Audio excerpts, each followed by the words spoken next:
Bienvenidos al informativo semanal de Magnífica Televisión, dedicado a ofrecer las últimas noticias sobre la Iglesia. Es domingo, 6 de abril de 2014. Comenzamos. La situación en Venezuela se agrava cada día. La Conferencia Episcopal Española ha advertido que la represión contra la oposición convierte el país en una dictadura. El número de adultos que se bautizan en Francia se ha duplicado en los últimos 10 años. Eso nos habla muy bien de un país altamente secularizado. Ayer se celebró en Córdoba, Argentina, el primer bautizo de una niña procedente de una unión entre dos lesbianas. El evento fue llevado a cabo en la catedral y permitido por el obispo. El Vaticano ha encargado a un obispo especializado en el tema la investigación sobre abusos sexuales ocurridos en la ciudad de Escocia por parte del antiguo cardenal, para determinar si hubo o no un delito. El Papa ha recibido a la reina Isabel II. La reina ha llegado con 15 minutos de retraso al Vaticano y por eso la audiencia solo ha durado 17 minutos. Los obispos venezolanos han decidido hablar claro sobre la represión que se está viviendo en Venezuela contra la oposición. Han advertido que si siguen este camino podrían llegar a una dictadura. Monseñor Diego Padrón, arzobispo de Cumaná y presidente de la Conferencia Episcopal Venezolana, leyó este miércoles un comunicado sobre la situación del país, posterior al encuentro sostenido con representantes de la UNASUR. Los prelados venezolanos culpan al gobierno de Maduro de querer imponer un sistema de gobierno de corte totalitario, de restricción de las libertades ciudadanas, lo que incluye una brutal represión de la oposición y la aplicación de políticas económicas que han conducido a la nación a tener que importar toda clase de productos. Los obispos no descartan un posible papel mediador de la Santa Sede. Los obispos de la presidencia de la Conferencia Episcopal Venezolana queremos dirigirnos de nuevo a todos los venezolanos, cualquiera sea su simpatía política. La causa fundamental de la actual crisis es la pretensión del partido oficial y autoridades de la República de implantar el llamado Plan de la Patria, detrás del cual se esconde la promoción de un sistema de gobierno de corte totalitario que pone en duda su perfil democrático, destaca el comunicado. A los puntos se sumó las restricciones a las libertades ciudadanas, en particular la de información y opinión, la falta de políticas públicas adecuadas para enfrentar la inseguridad jurídica y ciudadana, los ataques a la producción nacional, ha conducido que en nuestro país se haga necesaria la importación de toda clase de productos. El comunicado expresó además como aspectos de la crisis en Venezuela la brutal represión de la disidencia política, el intento de pacificación o apaciguamiento por medio de la amenaza, la violencia verbal o la represión física. Rechazamos la criminalización de la protesta, denunciamos la abusiva represión y la persecución judicial a alcaldes contrarios al oficialismo. El Gobierno se equivoca al querer resolver la crisis por la fuerza, expresa el comunicado. La salida de la crisis es clara, el diálogo sincero del Gobierno con todos los sectores y con gestos concretos que señalen la rectificación. Consideramos la participación de la Santa Sede como mediadora, refiere el comunicado. Los exhortamos al diálogo y a poner todo su esfuerzo en buscar nuevas relaciones basadas en el reconocimiento. La situación en la Iglesia de Francia no es del todo buena, pero no faltan datos positivos, como el aumento en los bautizos. Este año 2014 se bautizarán en la Iglesia Católica en Francia 3.631 adultos mayores de 18 años, además de unos 1.500 adolescentes de 12 a 18 años. Representa un crecimiento del 50% con respecto al año 2005, cuando los bautizos de adultos fueron 2.409. En estos 10 años la cifra ha ido creciendo, acumulando en una década 29.037 conversos adultos. Hay datos estadísticos que se mantienen estables en estos años. Un 5% de ellos, unos 180 este año, vienen de familias de cultura islámica. 2/3 de estos nuevos católicos son mujeres. Los porcentajes, según profesión, no varían en esta década. Un 22% de obreros, un 25% de funcionarios, un 10% de profesiones liberales, un 16% de estudiantes, un 8% de amas de casa. La mayoría tiene entre 20 y 35 años. Hay otros datos que van cambiando. Por ejemplo, en 2003, un 35% de los conversos adultos venían de familias de alguna tradición cristiana, aunque poco o nada practicantes, y otro 35% llegaba de familias activamente no creyentes o no religiosas. En 2014 ha crecido al 45% los de origen cristiano y bajan a un 20% los de origen no religioso. El diario francés La Croix publicó en enero de 2010 los resultados de un extenso sondeo con 131.000 entrevistas durante 5 años. Apenas un 5% de franceses adultos va a misa los domingos y de los que se declaran practicantes, solo 1 de cada 4 cree que la Iglesia debe mantener su enseñanza sobre la anticoncepción. El 68% cree que debe cambiar su enseñanza sobre el aborto y la mitad pide cambiar la doctrina sobre la homosexualidad. Así pues, de 65 millones de franceses, los católicos que van a misa el domingo son solo 3,2 millones, pero los que aceptan plenamente las enseñanzas católicas son aproximadamente unos 800.000. El 28% de los franceses se declara sin religión, aunque los sociólogos suelen advertir que esa categoría incluye a muchas personas que creen en Dios pero no en la religión. La Catedral de Córdoba en Argentina ha sido escenario del bautismo de una niña, un caso muy especial, pues se trata de la hija de una unión entre lesbianas. Umma Azul es el nombre de la niña bautizada ayer en la Catedral de Córdoba. Es la hija de un matrimonio igualitario, compuesto por 2 mujeres. Este bautismo no fue colectivo, sino independiente, por instrucciones del obispo Carlos Ñáñez. Tuve una audiencia con el monseñor para que me diera la orden y me confirmó que en la catedral no habría ningún problema, dijo Karina. El clérigo también hizo recomendaciones respecto a los padrinos, un amigo de la familia y 2 madrinas, una de ellas la presidenta argentina Cristina Fernández de Kirchner. Las 2 mujeres se unieron hace poco más de un año gracias a la ley del matrimonio igualitario. Fue la primera pareja en hacerlo en Córdoba. Si Bergoglio no hubiese sido papa, hubiera sido más complicado el bautismo, reconocieron fuentes eclesiásticas. Ya como arzobispo de Buenos Aires, el actual pontífice pugnó porque ningún niño quedara fuera de recibir el primer sacramento, sin importar la situación de sus padres. Poco antes de la elección del Papa Francisco, el entonces cardenal de Edimburgo fue acusado de abusos sexuales. Se ha decidido abrir una investigación formal para dejar zanjado el tema y descubrir si hubo o no un delito. El Vaticano ha encargado la investigación sobre las acusaciones de comportamientos sexuales inapropiados contra el cardenal escocés Keith O'Brien al obispo maltés Charles Cicluna. Lo indicaron diferentes medios de comunicación ingleses, la BBC y el periódico católico The Table. Cicluna fue durante años el promotor de justicia de la Congregación para la Doctrina de la Fe, al lado de Ratzinger en la lucha en contra de la pederastia en la Iglesia.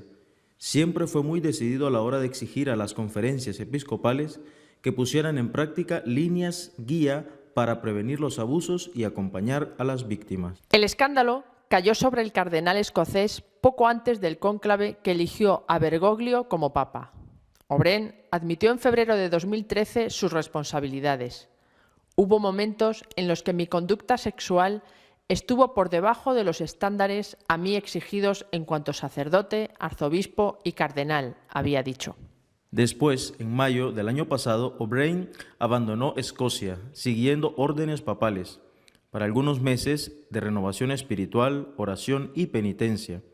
Su sucesor en calidad de arzobispo de St. Andrew y Edimburgo, Leo Chusley, escribió a los miembros del clero invitándoles a colaborar en el ámbito de las investigaciones. Una visita relámpago. Así es lo que ha sido la visita de la reina Isabel II al Vaticano. Ha llegado con 15 minutos de retraso y por lo tanto la audiencia solo ha durado 17 minutos. El Papa Francisco ha recibido en audiencia privada a la reina de Inglaterra Isabel II, cabeza de la Iglesia anglicana y cuya última visita a la Santa Sede fue en 2000 para reunirse con Juan Pablo II. En esta ocasión el pontífice tuvo que esperar cerca de 15 minutos a la soberana y su marido, el duque de Edimburgo, que llegaron con retraso al Vaticano en torno a las 15:20 hora local. La audiencia, a puerta cerrada, no se produjo en el apartamento papal, como de costumbre en las reuniones con autoridades y jefes de Estado, sino que se celebró en una de las salas anexas al Aula Pablo VI del Vaticano. El pontífice argentino obsequió a la monarca con un presente dirigido a su bisnieto Jorge, hijo de los duques de Cambridge, Guillermo y Catalina. Francisco envió al príncipe, tercero en la línea de sucesión al trono británico, una esfera de lapislázuli con una cruz de plata engarzada. Asimismo, el Papa regaló a la reina un facsímil del decreto de canonización de San Eduardo el Confesor, rey de Inglaterra entre 1043 y 1066. Por su parte, la reina entregó al pontífice una cesta con productos ingleses y frutos de sus propiedades. Isabel II y el duque de Edimburgo llegaron a Roma hacia el mediodía de hoy para almorzar con el jefe del Estado italiano, Giorgio Napolitano, en una visita que duró unas 5 horas y que terminó con la entrevista con el Papa, al que aún no conocía. Se ignora si en la conversación se afrontó la cuestión de las Islas Malvinas, que se disputan ingleses y argentinos. Nuestro comentario editorial de esta semana está dedicado a la situación vivida en Venezuela y sobre la cual la Iglesia se ha pronunciado en distintas ocasiones. La situación en Venezuela se agrava por momentos, aunque parece difícil que se pueda ir poniendo peor. La represión es realmente muy grave y no pasa día sin que alguno de los manifestantes que se echan a la calle para pedir libertad se encuentre con la tortura, la violencia o incluso la muerte. Es una situación gravísima que la Iglesia Católica en Venezuela, no solamente ahora, sino desde hace ya tiempo, ha afrontado con una gran valentía. Pero esta semana los obispos venezolanos han denunciado claramente el peligro que tiene Venezuela de convertirse en una dictadura, si es que no se ha convertido ya. A la vez que se han ofrecido como mediadores, incluso han manifestado el deseo de que fuera la propia Santa Sede la que ejerciera ese papel de mediación, debido a que el actual secretario de Estado fue nuncio en Venezuela. La Iglesia Católica en Venezuela, los obispos, acabo de comentar, pero también los sacerdotes que aguantan ahí, que muchos de ellos que están siendo perseguidos, que varios han sido ya asesinados, los laicos católicos que se han puesto, no solo ellos, pero ellos de una forma especial se han puesto al frente de una dinámica para pedir pacíficamente la transformación del país y la apertura a la libertad. Todos ellos que forman la Iglesia Católica en Venezuela están dando un ejemplo extraordinario de amor a Cristo, de una forma pacífica de afrontar gravísimos problemas, pero también de una enorme valentía. Tengo que decirlo claramente, son en este momento el orgullo de la Iglesia universal. Es decir, cómo se está comportando la Iglesia en Venezuela, que no está huyendo, que está afrontando los problemas valientemente, pero a la vez con paz, es un ejemplo para todos nosotros. Contrasta con lo que han hecho otros. Por ejemplo, los mormones han anunciado que abandonan el país. Pero la Iglesia en Venezuela no puede abandonar el país por un sencillo motivo. La Iglesia en Venezuela es el alma de Venezuela. Es imposible que el alma abandone el cuerpo, salvo que con un tiro, como le hacen algunos, le quiten la vida. Dicho esto, repito que es fundamental y que merece todo nuestro apoyo y todo nuestro aplauso, que a veces sacan un caso de un cura que por desgracia existe y en cambio no sacan los casos de tantos sacerdotes que todos los días están jugando la vida por estar junto a su pueblo, por ser fieles predicadores del mensaje de Jesucristo y por hacerlo además pacíficamente. Merecen, insisto, nuestro aplauso y nuestro apoyo. Dicho esto, hay que añadir otra cosa. ¿Por qué está Venezuela así? ¿Por qué las propias naciones norteamericanas no han intervenido? ¿Por qué ese intento frustrado en la Organización de Estados Americanos de poner una mediación? Bueno, es natural que los políticos afines a Maduro le apoyen. No están llevando en sus respectivos países una política como la de Maduro, pero son ideológicamente muy afines. Pero otros no. El propio Estados Unidos da la sensación de que amaga y no da, es decir, de que no quiere complicarse mucho. Es verdad que el mundo tiene demasiados puntos calientes en este instante. La situación de Siria, no digamos lo de Ucrania, es verdad que las grandes potencias tienen que respetarse unas a otras para no ir a una confrontación mundial gravísima.